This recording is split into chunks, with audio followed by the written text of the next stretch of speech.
नमस्कार स्टूडेंट, हम लोग पढ़ रहे थे इंडियन पॉलिटी और उसमें हम लोगों ने अभी तक बहुत सारे टॉपिक कवर किए हैं। और इसमें हम लोग देख रहे थे राज्य विधानमंडल।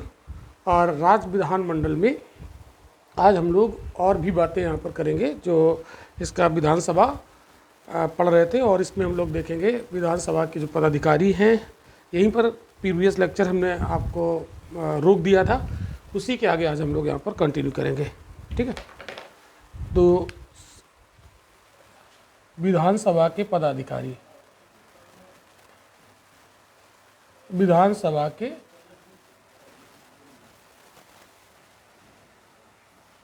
पदाधिकारी। ठीक है, इसको शुरू करते हैं। तो विधानसभा के दो पदाधिकारी होते हैं, इसकी तुलना करो थोड़ा सा। लोकसभा पढ़ा है, लोकसभा में दो पदाधिकारी होते थे, याद करो, स्पीकर और डिप्टी स्पीकर। तो यहाँ भी सेम वही होगा, सेम वही है, कोई अंतर नहीं है। तो यहाँ पर दो पदाधिकारी होंगे, एक होगा स्पीकर और एक होगा डिप्टी स्पीकर, यानी विधानसभा अध्यक्ष। विधानसभा अध्यक्ष और विधानसभा का उपाध्यक्ष, deputy speaker of legislative assembly, उपाध्यक्ष। ये कहाँ से आते हैं, है ना, ये किसी दूसरे ग्रह से नहीं आते। ये विधानसभा अपने सदस्यों में से ही इनको चुनती है। तो विधानसभा अपने सदस्यों में से ही चुनती है, अपने सदस्यों में से चुनती है। इतनी बात आपको याद रखना है, चाहे वो अध्यक्ष हो या उपाध्यक्ष हो। इतनी क्लियर होगी बात। तो अब यहाँ पर एक कॉमन सी बात है कि अगर ये विधानसभा के सदस्य ना रहे तो ये अपने विधानसभा अध्यक्ष के पद से भी हट जाएंगे और उपाध्यक्ष अपने पद से हट जाएंगे। क्यों? क्योंकि पहले वो सदस्य है और बाद में वो पदाधिकारी है। ये बड़ी कॉमन सी बात है, इसको जरूर याद रखिएगा। क्लियर? तो इससे कार्यकाल की बात हम लोग यहाँ पर करने वाले हैं। तो इसमें सबसे पहले हम लोग बात कर रहे हैं विधानसभा अध्यक्ष की, स्पेशली इसके लिए अगर हम लोग बात करें तो विधानसभा अध्यक्ष, इसको रब कर देते हैं और विधानसभा अध्यक्ष को अलग से पढ़ते हैं।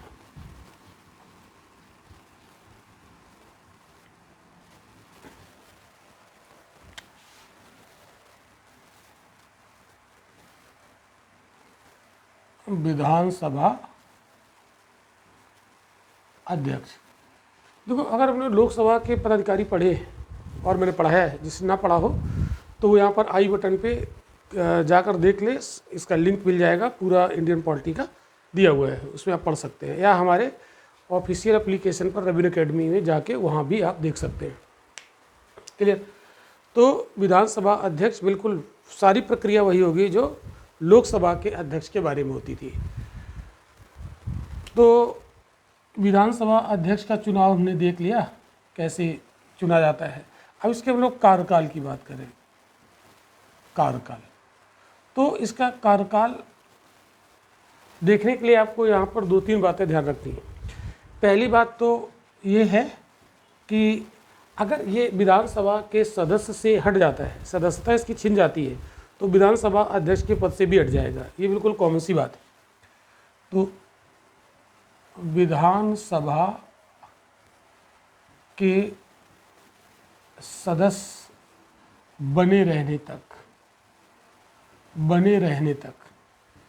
यानी जब तक ये विधानसभा के सदस्य रहेंगे तब तक ये विधानसभा के अध्यक्ष के रूप में काम कर सकते हैं। अगर सदस्यता छिन गई तो अध्यक्षता भी चली जाएगी। तो तब तक ये अपने पद पर बने रहेंगे जब तक ये विधानसभा के सदस्य हैं। दूसरी बात, ये रिज़ाइन दे सकते हैं। यहाँ पर म्यूचुअल होता है, अध्यक्ष उपाध्यक्ष को रिजाइन देता है और उपाध्यक्ष अध्यक्ष को रिजाइन देता है। क्लियर? तो उपाध्यक्ष को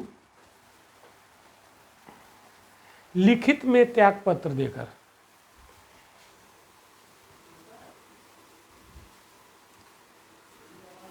लिखित में त्यागपत्र देकर ये तरीका हो गया। और तीसरा, इन्हें हटाया जा सकता है, हटाया जा सकता है, हटाया जा सकता है। कैसे, इसकी प्रक्रिया क्या है? तो हमने इसका जस्ट जो प्रीवियस लेक्चर आपको पढ़ाया था, तो जैसे आपको बताया था इसके विधान परिषद के जो सभापति होते हैं उनको कैसे हटाया जाता है, बिल्कुल सेम प्रक्रिया है। या हम ये कह सकते हैं जो लोकसभा के अध्यक्ष होते हैं उनको कैसे हटाया जाता था, वही प्रक्रिया यहाँ भी है। तो याद करो, अगर आपने देखा है वो लेक्चर तो ठीक है, नहीं देखा है तो मैं फिर से यहाँ पर बता देता हूँ कि किस तरीके से इन्हें हटाया जाएगा। ओके, मेरा तो काम ही है बार बार बताना। तो देखो कैसे हटाया जाता है, प्रक्रिया क्या है। पहले तो इनके हटाए जाने का प्रस्ताव लाया जाएगा, वो भी 14 दिन की पूर्व सूचना के। ये नेचुरल जस्टिस का पार्ट है और ये करना पड़ता है। क्लियर, किसी को हटाना है तो 14 दिन पहले उसे इन्फॉर्म कर दो, ताकि वो थोड़ा उसको ये न लगे कि अचानक हटा दिया, उसको शॉक लग जाए। तो इसमें यहाँ पर लिखता हूँ, हटाए जाने का प्रस्ताव, तो 14 दिन पूर्व प्रस्ताव लाया जाएगा, प्रस्ताव लाया जाएगा। ये हम प्रक्रिया को समझा रहे हैं। फिर तत्कालीन सदस्यों के बहुमत से उसे पास कराना होगा। पहले लाया जाएगा, फिर उसे पास कराना होगा तत्कालीन सदस्यों के बहुमत से। तो तत्कालीन सदस्यों के बहुमत से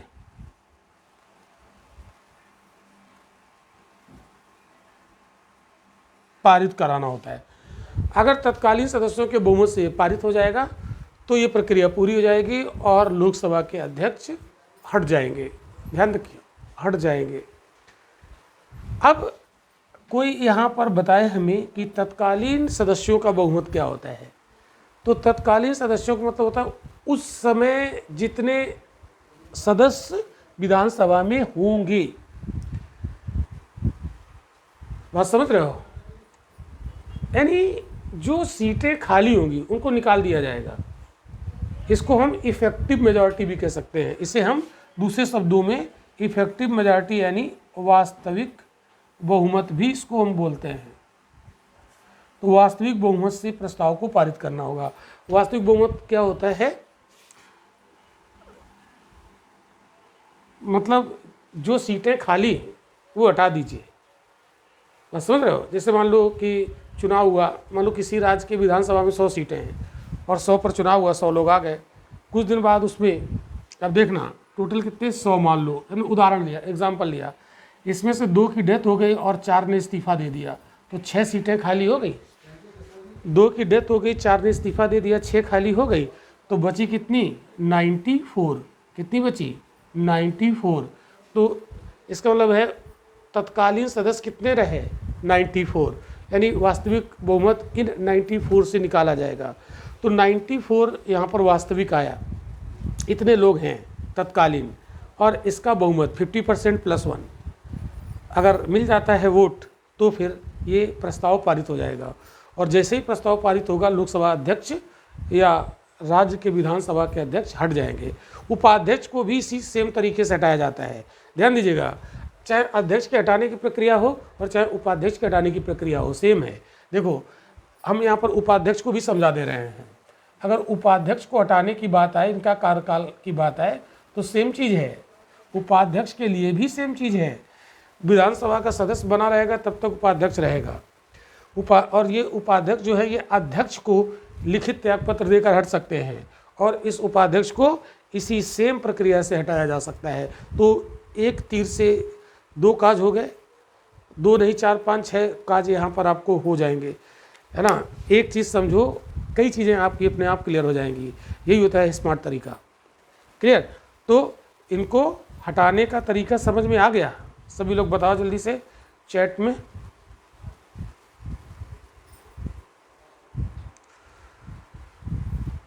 गुड, चलो आगे बढ़ते हैं। अब हम लोग अध्यक्ष की कार्य और शक्तियों को पढ़ेंगे। अध्यक्ष की कार्य और शक्तियां।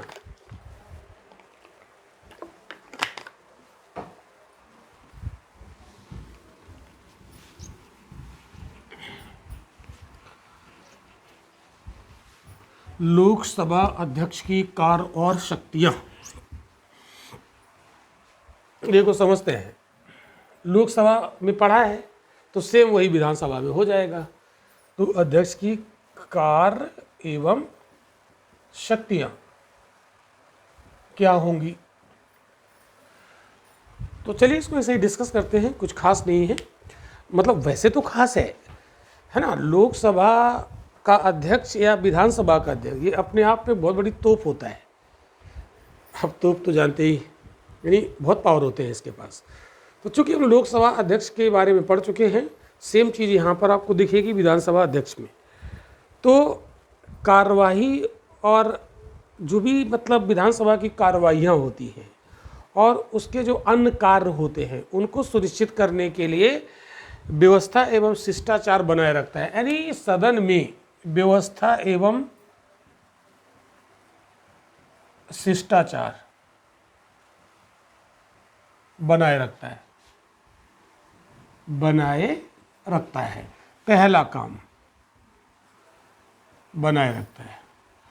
अगर ये वहाँ पर व्यवस्था मेंटेन नहीं होगी और अगर वहाँ पर कोई शिष्टाचार नहीं होगा तो फिर वहाँ कार्रवाइयाँ नहीं हो पाएंगी, सब लड़ जाते हैं। अब वैसे भी आप देखते हैं कि वहाँ पर लड़ाइयाँ वगैरह हो जाती हैं, है ना, कुर्सियाँ लोग पटकने लगते हैं, है ना, अपोजिशन और जो सत्ता पक्ष है सब लड़ जाते हैं। तो इसका काम होता है कि वहाँ पर व्यवस्था को मेंटेन रखना, ये बहुत बड़ा काम इनका होता है। तो ये आप याद रखिएगा। तो ये इनकी प्राथमिक जिम्मेदारी होती है भाई, लोकसभा अध्यक्ष हों वहाँ और यहाँ विधानसभा अध्यक्ष हों, इनकी ये प्राथमिक जिम्मेदारी है। और इस संबंध में इनकी शक्तियाँ अंतिम होती हैं। इस संबंध में इसकी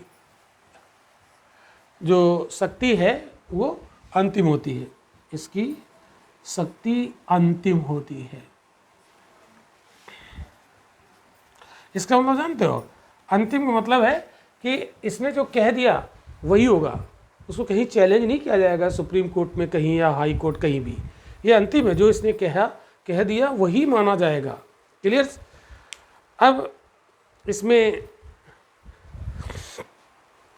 जैसे जो विधानसभा होती है उसके जो नियम होते हैं, उसके जो कार्य होते हैं, उसके संचालन में जो भी कार्यवाही करनी होती है और विधान जो वहाँ पर बनते हैं, इसकी जो उनकी सबकी ये व्याख्या करता है। ये इसका एक बहुत बड़ा पावर है। क्लियर।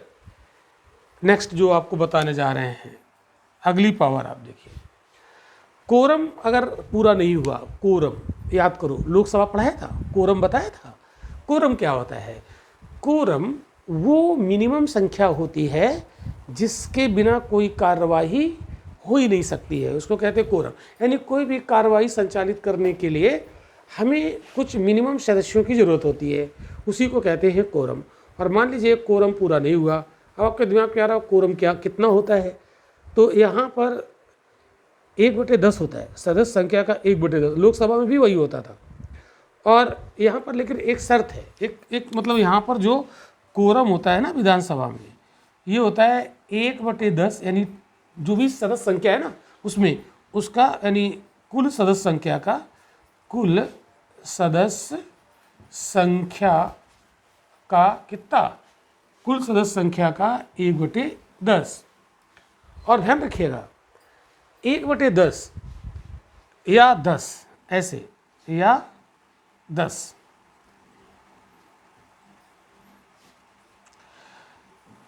ये चीज़ इसको याद रखिएगा, ये बड़ी काम की है। जैसे मान लो 1/10 निकाला, मान लो किसी राज्य की विधानसभा में 70 सदस्य हैं, ध्यान समझना, तो उसका 1/10 कितना आया, 7 आया।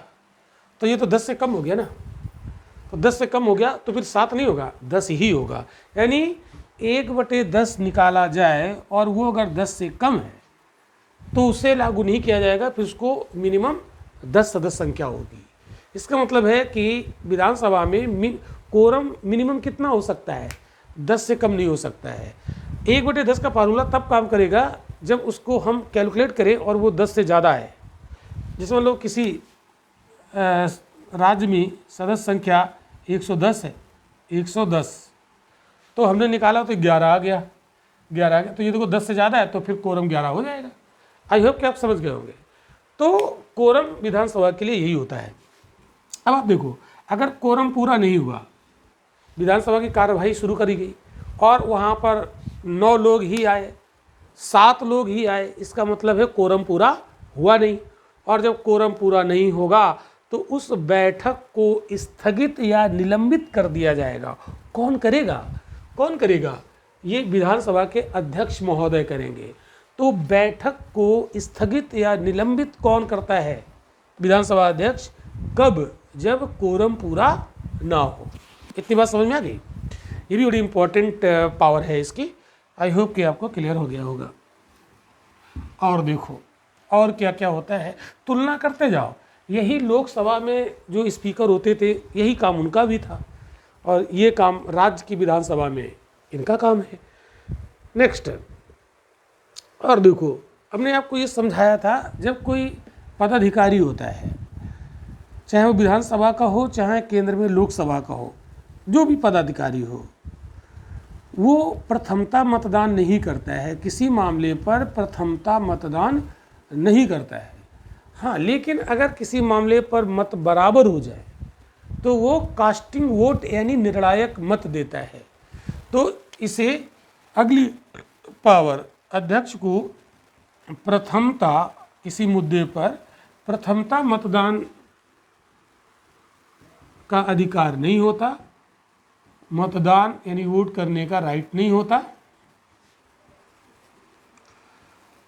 अधिकार नहीं होता। किंतु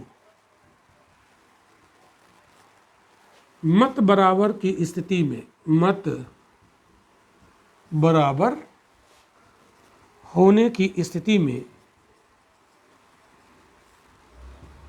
निर्णायक मत, जिसको हम कास्टिंग वोट कहते हैं, निर्णायक मत देने का अधिकार होता है।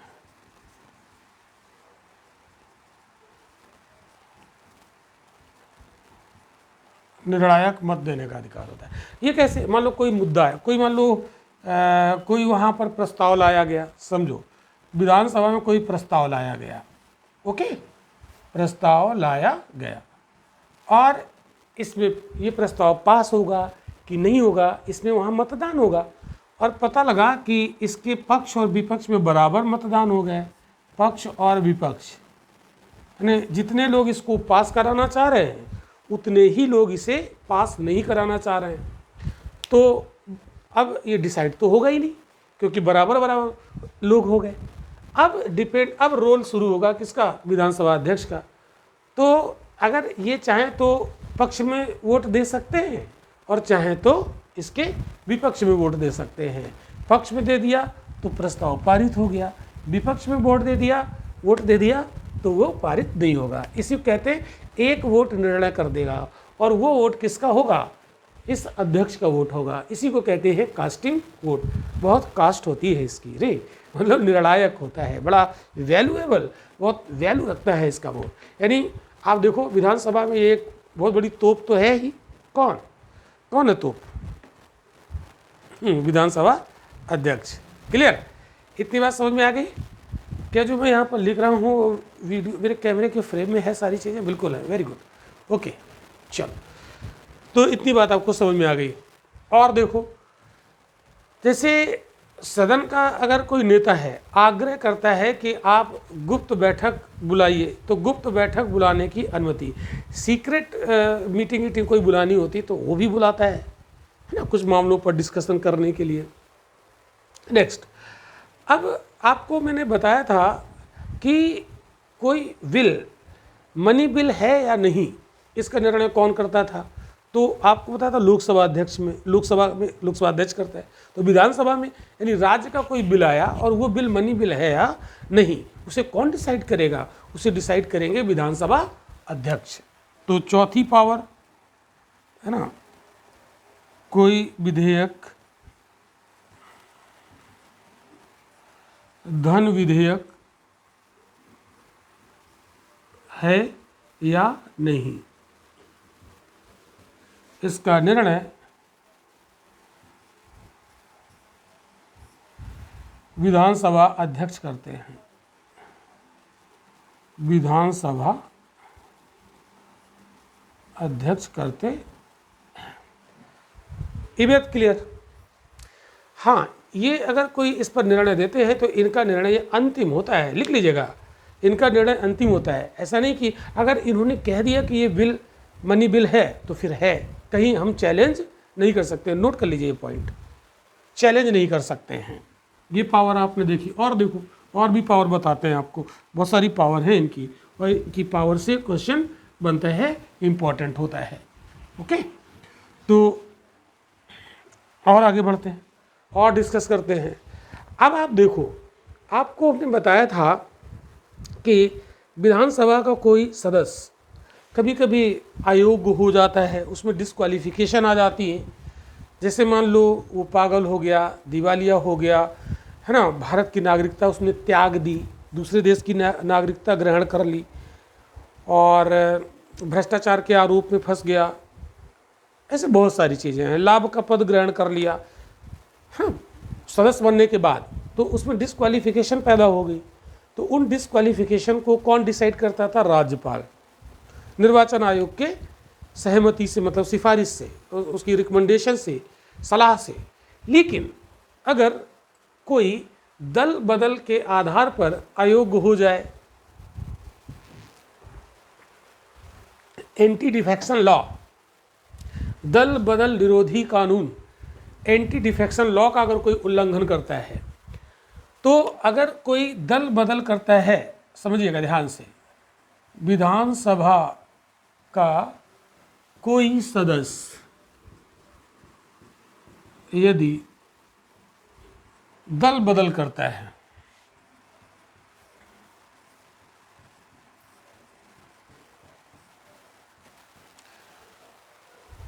तो दल बदल सकते हैं, ऐसी कोई वो बहुत बड़ी आफत नहीं है, बदलते ही हैं लोग। लेकिन उसके दल बदल करने के कुछ नियम हैं, कुछ तरीके हैं, और वो हमारे इंडियन कॉन्स्टिट्यूशन की शेड्यूल नंबर 10 में दिए गए हैं। कहाँ दिए गए? हेलो, ध्यान से, हाँ ध्यान से देखिए, ध्यान से सुनिए। दल बदल के कुछ नियम दिए हैं, किसमें? अनुसूची नंबर 10 में। अगर अनुसूची नंबर 10 के नियमों का अनुसरण करते हुए दल बदलता है तो कोई दिक्कत नहीं।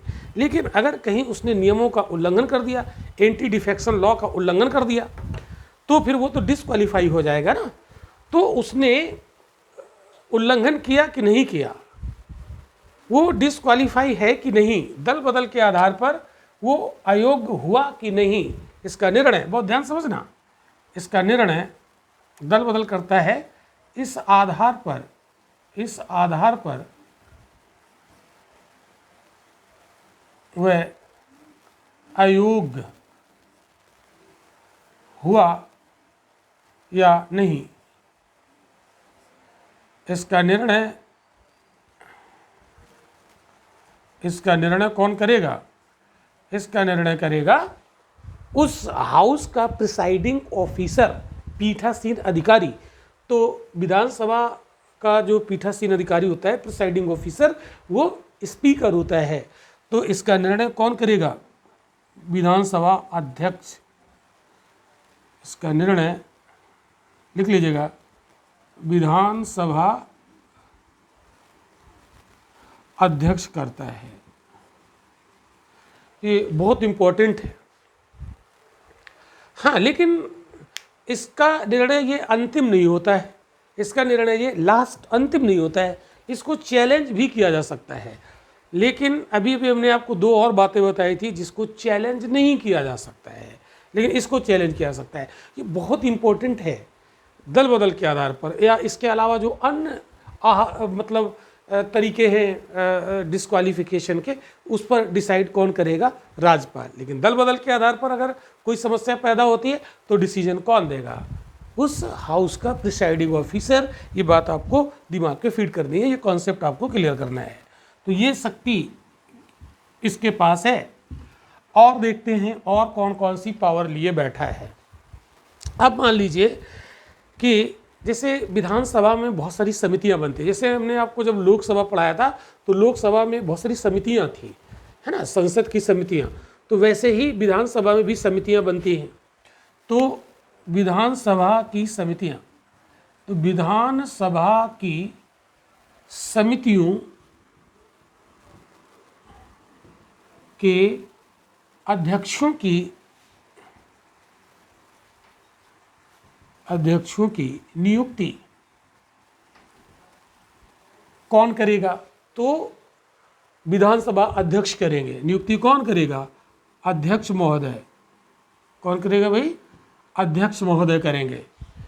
और इन अध्यक्षों की, जो समितियों के अध्यक्ष बनाए जाते हैं, उनकी नियुक्ति अध्यक्ष करेंगे और उनके कार्यों का पर्यवेक्षण भी करेंगे, मतलब उसका सुपरविज़न भी करेंगे कि वो सही से काम कर रहे हैं कि नहीं कर रहे हैं, यानी उसका पर्यवेक्षण भी करेंगे। तो नियुक्ति भी करेंगे और साथ ही साथ उसके कार्यों का पर्यवेक्षण यानी नियुक्ति और पर्यवेक्षण, सुपरविजन। क्लियर हो गई बात? इसके अलावा कुछ और भी जैसे समितियां, कुछ विशेष समितियों का गठन किया जाता है विधानसभा में भी और लोकसभा में भी, जैसे कार्य मंत्रणा समिति है ना, अन्य समितियां, बहुत ध्यान समझना, ये बहुत इंपॉर्टेंट है। अन्य समितियां जैसे कार्य मंत्रणा समिति, और देखो जैसे कुछ नियम समिति होती है, सामान्य उद्देश्य समिति होती है, कुछ समितियों के नाम, नियम समिति और विशेष मतलब सामान्य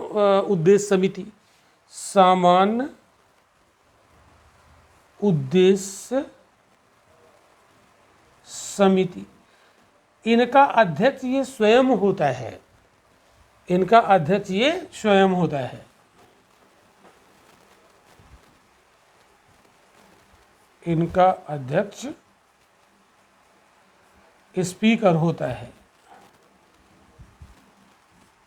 क्लियर? तो विधानसभा की समितियों के अध्यक्षों की नियुक्ति करता है, उनके कार्यों का पर्यवेक्षण करता है। साथ ही साथ कुछ विशेष समितियां होती हैं जैसे कार्य मंत्रणा समिति, नियम समिति, सामान्य उद्देश्य समिति, इनका अध्यक्ष वो स्वयं होता है। ये बहुत इंपॉर्टेंट है, पूछ लेता है कार्य मंत्रणा समिति का अध्यक्ष कौन होता है। हेलो, ध्यान दो सभी लोग। लोकसभा में मतलब संसद में जो कार्य मंत्रणा समिति बनती है उसका अध्यक्ष कौन होता है? लोकसभा अध्यक्ष। और विधानसभा में जो कार्य मंत्रणा समिति या नियम समिति या सामान्य उद्देश्य समिति बनती है उसका अध्यक्ष कौन होता है? तो स्वयं स्पीकर होता है। लोकसभा या विधानसभा अध्यक्ष होता है। ध्यान रखिएगा इस चीज़ का। क्लियर? बहुत अच्छी बात, वेरी गुड। तो ये विधानसभा अध्यक्ष से जुड़े हुए बहुत सारे जो कॉन्सेप्ट थे वो यहाँ पर हम लोगों ने क्लियर किए हैं। ओके, अब हम लोग बात करते हैं उपाध्यक्ष की। उपाध्यक्ष, तो अध्यक्ष पढ़ लिया तो उपाध्यक्ष में काफ़ी आसानी हो जाएगी। उपाध्यक्ष, तो उपाध्यक्ष हम आपको पढ़ाएं उसके पहले मैं आपको बताना चाह रहा हूँ, अगर आपको हमारे ऑनलाइन कोर्सेज ज्वाइन करने हैं तो आप प्ले स्टोर से स्क्रीन पर दिया हुआ रविन एकेडमी का एप्लीकेशन डाउनलोड कर लीजिए और आपके फ़ोन पर हमारे सारे क्लासेस आ जाएंगे और फिर वहाँ पर मन चाहे कोर्स आप ज्वाइन कर सकते हैं। हाँ, यदि आपको कोई जानकारी लेनी है ऑनलाइन कोर्सेज से तो स्क्रीन पर दिए गए व्हाट्सएप नंबर पर आप मैसेज ड्रॉप कर दीजिए या कॉल कर लीजिए, तो हमारी जो टीम है वो आपको पूरा सजेस्ट कर देगी कैसे आपको हमारे क्लासेस मिलेंगे, कैसे उसको हम परचेज करें, बहुत सारी चीज़ें हैं। तो आप ऐसा करना चाहें तो कर सकते हैं। चलिए, तो बात करते हैं हम लोग उपाध्यक्ष की। तो देखिए, इसमें हम आपको ऐसे ही समझा देते हैं। हमने अध्यक्ष पढ़ा, तो अध्यक्ष की तरह विधानसभा सदस्य का जो उपाध्यक्ष होता है ना, विधानसभा के जो सदस्य होंगे उन्हीं में से किसी एक को उपाध्यक्ष चुना जाएगा। और अध्यक्ष का चुनाव संपन्न होने के बाद उपाध्यक्ष का चुनाव होता है। ये पॉइंट आप चाहें तो नोट करते जाइए। क्लियर? इसमें यहाँ पर बोर्ड पर लिखने की कोई ज़रूरत नहीं है, हम समझा चुके हैं, तो ऐसे ही डिस्कस कर लेते हैं।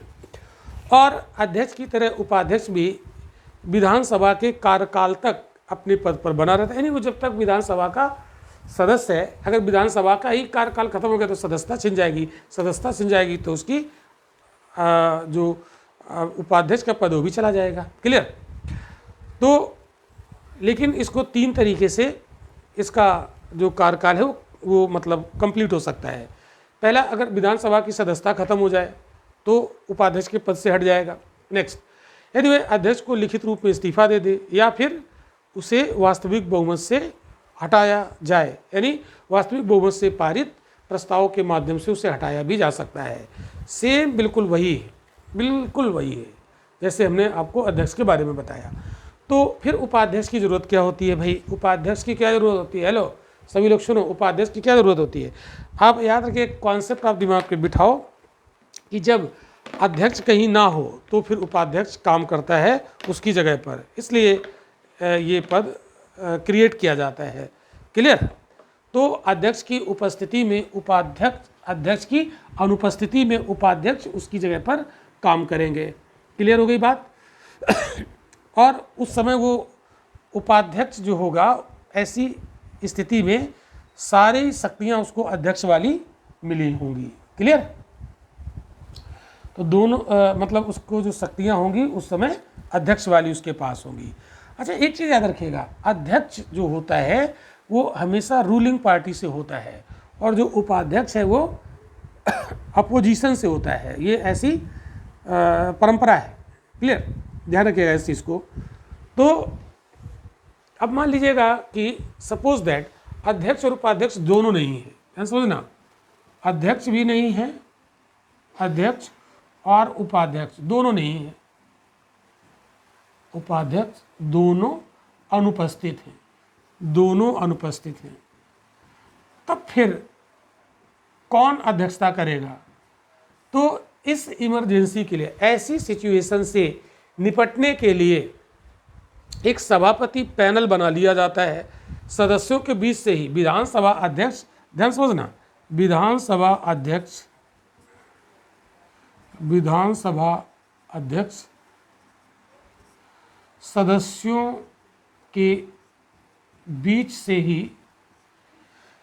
से ही सभापति पैनल, सभापति पैनल बनाता है। क्या मैंने बोला? विधानसभा अध्यक्ष सदस्यों के बीच से ही एक सभापति पैनल का गठन कर लेता है, और जब ये दोनों ना हो तो उस स्थिति में इस सभापति पैनल का कोई एक सदस्य अध्यक्षता करेगा। क्लियर हो गई बात? समझ में आ गई? चलो, तो अगर उनमें से कोई भी ना हो, अध्यक्ष भी ना हो, उपाध्यक्ष ना हो, तो सभा की जो कार्रवाई संपन्न कराएगा वो इसी सभापति पैनल में से ही कोई एक इसके लिए काम करेगा। क्लियर? तो ये बात आपको याद रखनी है, जब कोई भी पीठासीन होगा, कोई भी प्रिसाइडिंग ऑफिसर होगा, तो उस समय उसे अध्यक्ष के समान ही, यानी स्पीकर के समान ही उसको अधिकार प्राप्त होते हैं। कोई भी जो प्रिसाइडिंग, ये कॉन्सेप्ट बनाओ दिमाग में, कुछ रटना नहीं है। अब यार एक कॉन्सेप्ट याद रखो, अगर कोई प्रिसाइडिंग ऑफिसर के रूप में काम कर रहा है तो उसको वही अधिकार होंगे जो स्पीकर को होते हैं। क्लियर? अब ये सारी बातें हम लोगों ने देख ली। अब हम लोग आते हैं राज्य विधानमंडल का जो सेशन होता है उस पर चर्चा करते हैं।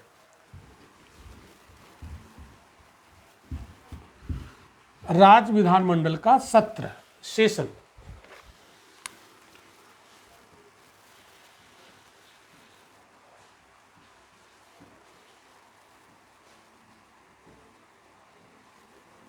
सत्र। तो जैसे हमने आपको संसद पढ़ाया था तो वहाँ भी हमने सेशन की बात की थी।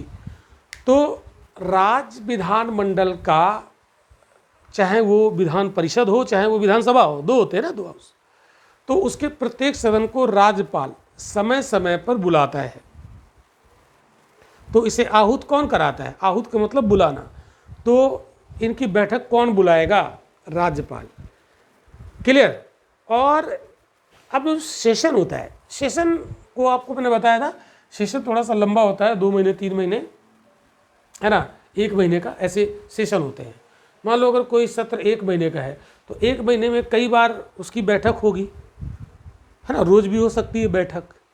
तो एक सत्र में कई बैठकें हो सकती हैं। लेकिन आपको ये जानना है कि एक साल में मिनिमम सत्र कितने होते हैं, तो एक साल में मिनिमम 2 सेशन होते हैं, ये होने ही होने हैं। तो जो सत्र होंगे, चाहे वो विधानसभा हो, चाहे वो विधान परिषद हो, चाहे हमने पार्लियामेंट पढ़ा था केंद्र में, तो वहाँ चाहे लोकसभा हो चाहे वो राज्यसभा हो, तो इनका साल में कम से कम 2 सत्र होना ज़रूरी है। 2 सत्र होना ज़रूरी है। अगर कम से कम 2 सत्र होंगे तो इसका मतलब 6-6 महीने के अंतराल में होंगे। क्यों भाई? 6-6 महीने की गैप होगी, 6-6 माह का क्या होगा, गैपिंग होगी, अंतराल होगा। ओके, इसका मतलब है कि अगर 2 सत्रों के बीच अगर 6 माह का अंतराल है तो 2 सत्र होंगे, और 6 महीने से ज़्यादा का अंतराल हो गया तो एक साल में 2 सत्र नहीं हो पाएंगे ना। तो अब यहाँ से क्वेश्चन बनता है कि 2 सत्रों के बीच में कम से कम कितने महीने का, ज़्यादा से ज़्यादा कितने महीने का अंतराल होना चाहिए, तो 6 महीने का। 6 महीने, अगर 7 महीने का अंतराल हुआ तो 2 सत्र एक साल में हो ही नहीं पाएंगे, एक साल में तो 12 ही महीने होते हैं ना। तो क्लियर ना? तो 2 सत्रों के बीच अधिक से अधिक कितने महीने का अंतराल होना चाहिए, 6 महीने का अंतराल होना चाहिए, तभी एक साल में कम से कम 2 सत्र हो पाएंगे। अब ये बात हम लोग समझ चुके, इसमें ये बात हम कोई नई नहीं है ना, ये तो हम आपको लोकसभा में यानी संसद जब पढ़ाया तो बताया था, उसमें कौन सी बात। तो अब इसमें जब एक सेशन चलता है तो उसमें कई बैठकें होती है, ये हमने आपको बता दिया। तो ये हो गया सत्र से जुड़ी हुई बातें। अब हम लोग यहाँ पर स्थगन, एक टर्म यहाँ पर स्थगन होता है, इसको भी समझो भाई।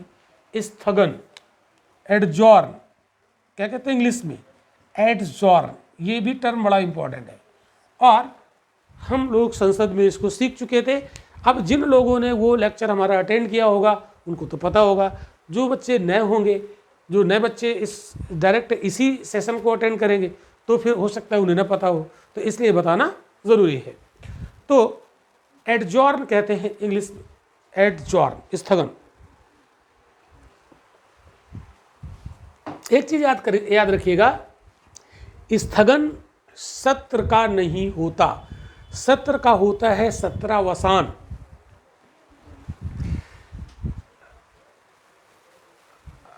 सत्रावसान, गुड, वेरी गुड। तो देखो, तो स्थगन किसका होता है, बैठक का।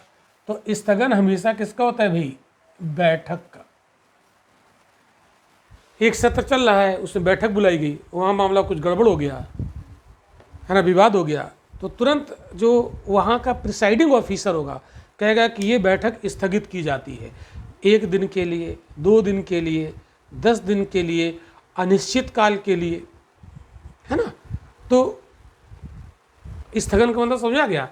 तो स्थगन कौन करता है, प्रिसाइडिंग ऑफिसर। ये किसका काम है, पीठासीन अधिकारी, पीठासीन अधिकारी का ये काम है।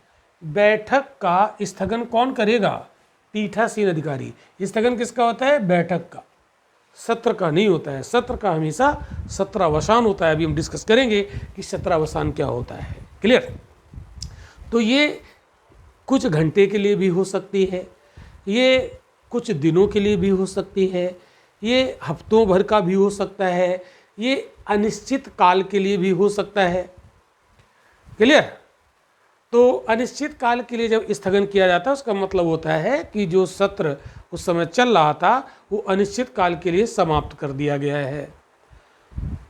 तो ये काम कौन करता है, पीठासीन अधिकारी। अब हम बात करते हैं सत्रावसान की। तो ये हो गया स्थगन। अब बात करेंगे सत्रावसान। इसको रटना नहीं, थोड़ा सा समझ के अगर पढ़ोगे तो बात बन जाएगी। अब सत्र को बुलाता कौन है, राज्यपाल।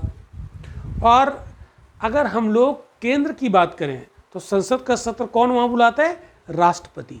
और यहाँ कौन बुलाएंगे, राज्यपाल। क्योंकि राज्य का मामला है, हम लोग राज्य पढ़ रहे हैं, तो कॉन्सेप्ट वही है, कॉन्सेप्ट में कोई अंतर नहीं, बस नाम बदले हुए हैं। तो सत्र बुलाता कौन है भाई, राज्यपाल, राज्यपाल। तो ये बुलाते भी हैं सत्र को, बुलाना मतलब आहूत करना, बुलाते हैं तो जो बुलाता है वही उसका सत्रावसान भी करता है। तो दोनों काम ये राज्यपाल के हैं, दोनों काम।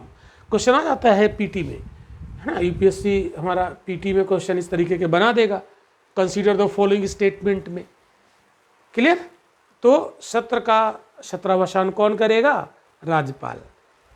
तो ये बात आपको दिमाग में रखनी चाहिए कि जैसे एक सत्र है, मान लो 2 महीने का सत्र था, वो पूरा सत्रावसान कर दिया गया तो पूरा का पूरा सत्र चला जाएगा। अब उस सत्र, जब पूरा सत्र ही अवसान में चला गया तो अब उस सत्र में कोई भी बैठक भी नहीं होगी, और जब कोई बैठक नहीं होगी तो कोई बिल नहीं आएगा, कोई प्रस्ताव भी नहीं आएगा, तो कोई कानून भी नहीं बन पाएगा।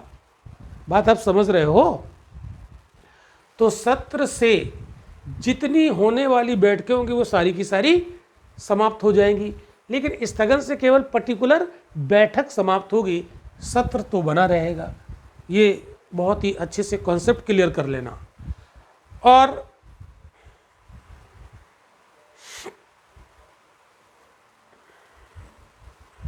तो सत्रावसान क्या करता है? सदन के सत्र को ही समाप्त करता है। अब एक टर्म आपको मिलेगा डिसॉल्व, विघटन। इसको भी समझ लो भाई, विघटन समझो जल्दी से। विघटन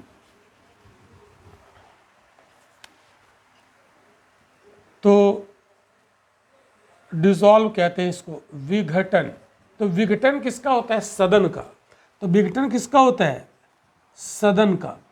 कौन से सदन का? लोअर हाउस का। अपर हाउस का नहीं होता है। क्यों? क्योंकि वो तो परमानेंट होता है। तो सदन का विघटन होता है। कौन से सदन का? यहाँ अगर बात करें तो हम लोग विधानसभा की बात करेंगे। विधान परिषद का विघटन नहीं होगा। विघटन करता कौन है? तो विघटन करने का राइट किसका है? राज्यपाल का है। राज्यपाल क्या अपनी मर्जी से करेंगे? नहीं, इनको मुख्यमंत्री की सलाह से ही करना होगा। ये बात आपको पढ़ाया जा चुका है। तो अब याद रखो, अगर विघटन हो गया विधानसभा का तो सारे सत्र, सारी बैठक सब खत्म हो जाएगा और नया चुनाव कराना पड़ेगा, नया इलेक्शन कराना पड़ेगा। अब आप देखो, अगर विधानसभा का विघटन हो गया तो उसमें जो बिल होंगे, बिलों पर क्या प्रभाव पड़ेगा? यानी जो विधेयक उस समय लाए गए होंगे उन पर क्या प्रभाव पड़ेगा? तो हमारा यहाँ पर जो हम अब आपको जो पढ़ाने जा रहे हैं, जो अब हम आपको समझाने जा रहे हैं, यानी विधानसभा के विघटन का विधेयकों पर क्या प्रभाव पड़ेगा, बिल विधेयकों पर प्रभाव, ये क्या होगा, इस बात को यहाँ पर हम आपको समझाएंगे। अब देखो, इसके लिए एक हम बनाएंगे स्ट्रक्चर, और उस स्ट्रक्चर को आपको यहाँ समझना है। तो हमने यहाँ बात की विधान मंडल, कहाँ का? राज्य का विधान मंडल, राज्य का विधान मंडल। और इसमें आप तुरंत इसके तीनों अंग बना लेंगे। तीनों अंग, 3 अंग कौन कौन हो गए?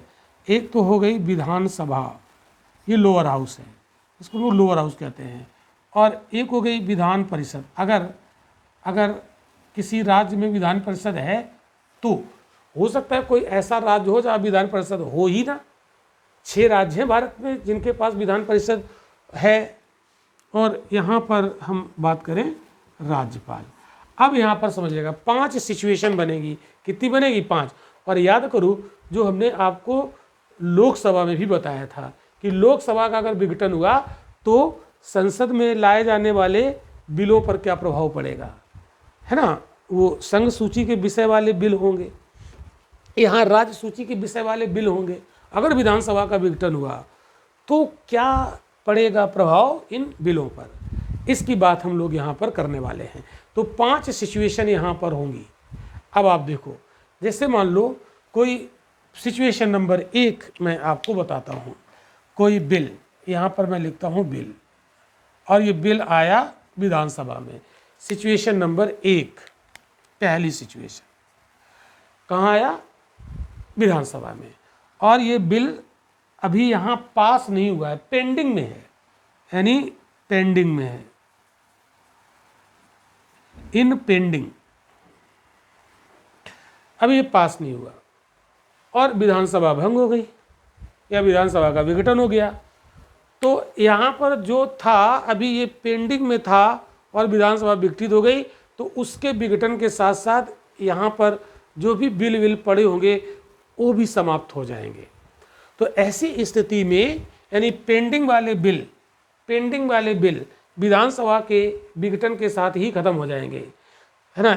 इनका बिल इन्हीं के साथ चला जाएगा, यानी ये समाप्त हो जाएगा। यहाँ पर हम क्या लिख देंगे, समाप्त। कहाँ पर लिखें, परिणाम क्या होगा, यहाँ पर लिख देते हैं, इसका परिणाम क्या होगा। अगर विधानसभा विघटित हो गई तो बिल भी समाप्त हो जाएगा, बिल भी समाप्त। क्लियर, ये अब लिख लीजिए। हम इसको रब करेंगे, दूसरा स्ट्रक्चर बनाएंगे क्योंकि मेरे पास जगह लिमिटेड है, तो इसको आप नोट कर लीजिए। अब देखो ध्यान से समझना सिचुएशन।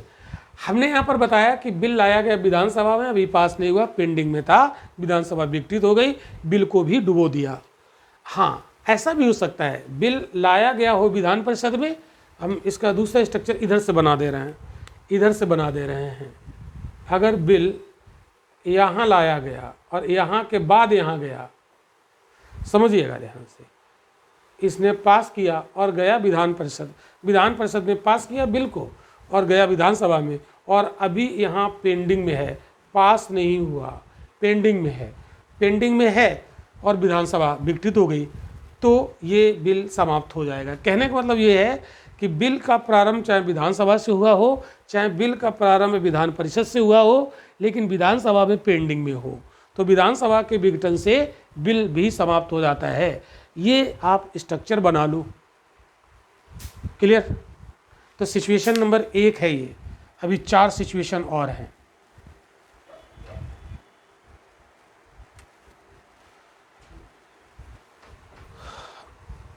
अब ये बना लिया, चलो इसको हम रब करके अब थोड़ा सा स्ट्रक्चर को हम ऐसे बनाते हैं। सिचुएशन नंबर 2 यहाँ पर आपको बताते हैं।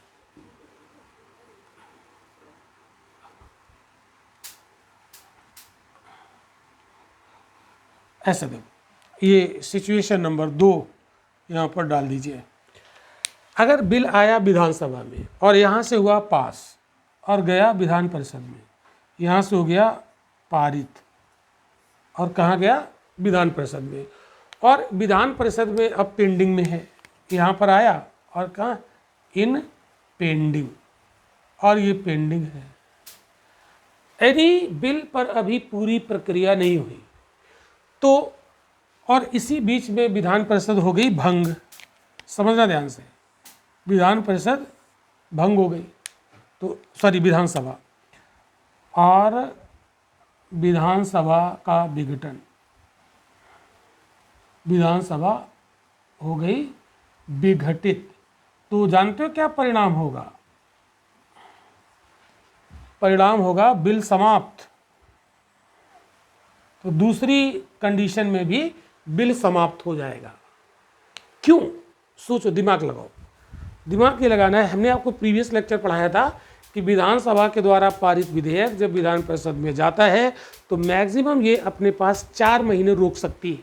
पहली बार में 3 महीने और दूसरी बार में 1 महीने, याद करो, तो 4 महीने तक रोक सकती है। 4 महीने बाद ये विधानसभा उसे मतलब पारित घोषित कर देगी। अब विधानसभा ही खत्म हो गई, यहाँ पेंडिंग था, तो अब डिसीजन कौन लेगा, इसलिए बिल भी समाप्त हो जाएगा। तो 2 सिचुएशन हमने देख ली, तीसरी सिचुएशन की बात करते हैं।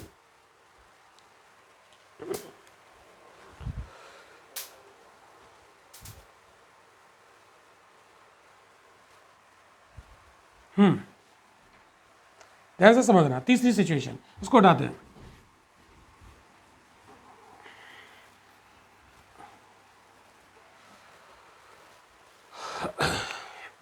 अब यहाँ पर मैं लिख रहा हूँ बिल, कहाँ लिखूँ, यहाँ लिख देता हूँ, ये बिल है। अब बिल इधर से लाए और यहाँ लाए इसको, अब की बार तीसरी सिचुएशन है ये, यहाँ लाए और ये बिल अभी पेंडिंग में है, ये यहाँ पर इन पेंडिंग, मतलब ये बिल शुरू ही किया गया विधान परिषद से और विधान परिषद में ये अभी लंबित है और विधानसभा द्वारा पारित ना हो, मतलब अभी यही पेंडिंग है, यहाँ गया ही नहीं, यहाँ गया ही नहीं। तो अब अगर विधानसभा विघटित हो जाती है, यानी विधानसभा का विघटन अगर हो जाता है, इसका मतलब बिल अभी यहाँ तो गया ही नहीं है और विधान परिषद में ही पेंडिंग में है, तो ऐसी स्थिति में परिणाम क्या होगा, बिल पे कोई फर्क नहीं पड़ेगा, है ना। परिणाम क्या होगा, रिजल्ट, यहाँ पर बिल पर कोई फर्क नहीं पड़ेगा, कोई फर्क नहीं। क्यों? क्योंकि अभी विधानसभा इसमें इन्वॉल्व ही नहीं हुई है। तो तीसरी सिचुएशन देख ली, अब हम लोग चौथी सिचुएशन यहाँ पर देखने वाले हैं। नोट कर लीजिए, मैं वेट कर लेता हूँ।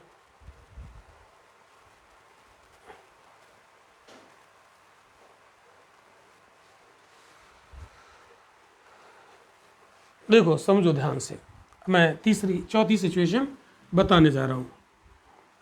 चौथी सिचुएशन,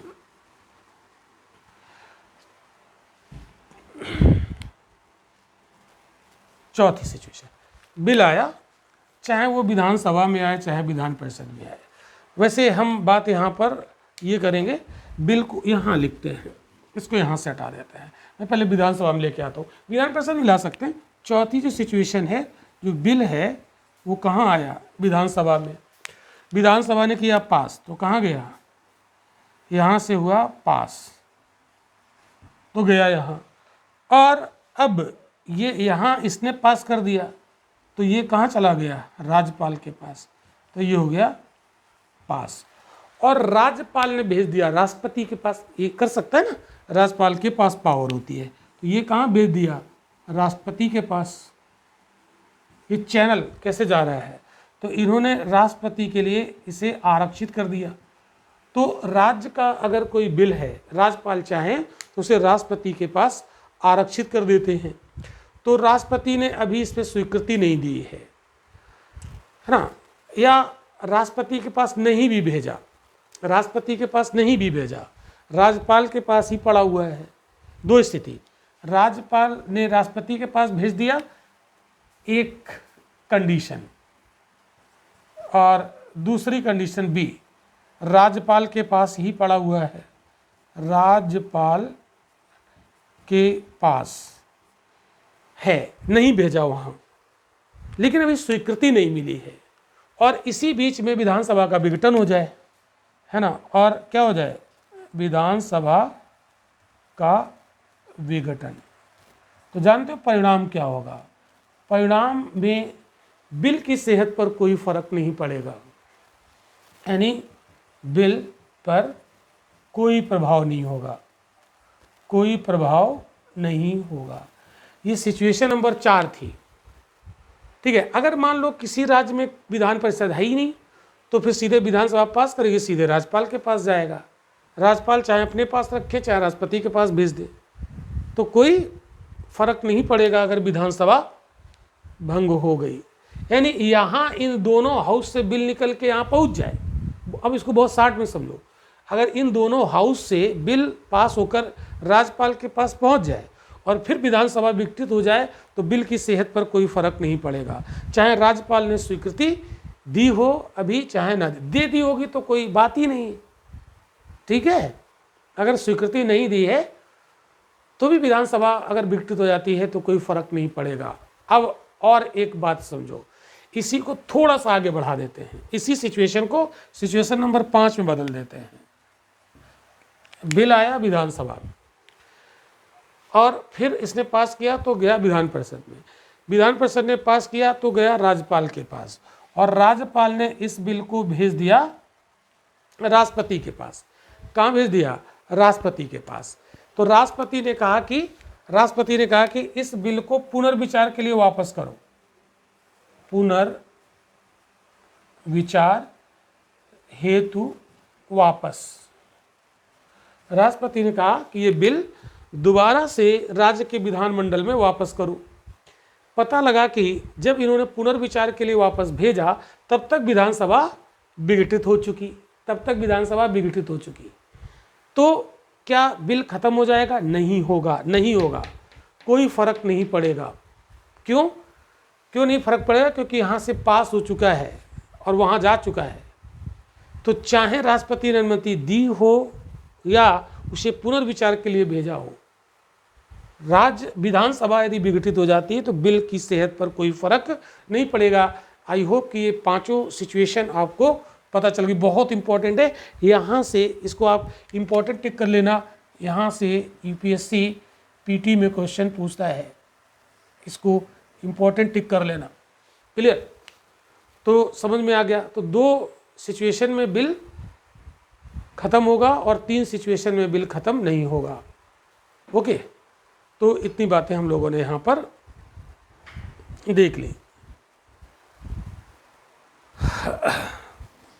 तो अभी ये कंप्लीट नहीं हुआ है, लेकिन आज के लेक्चर को हम यहीं पर रोकेंगे और हम लोग जो रेस्ट बचा हुआ पार्ट है वो अगले लेक्चर में कंप्लीट करेंगे। ओके, मिलते हैं फिर।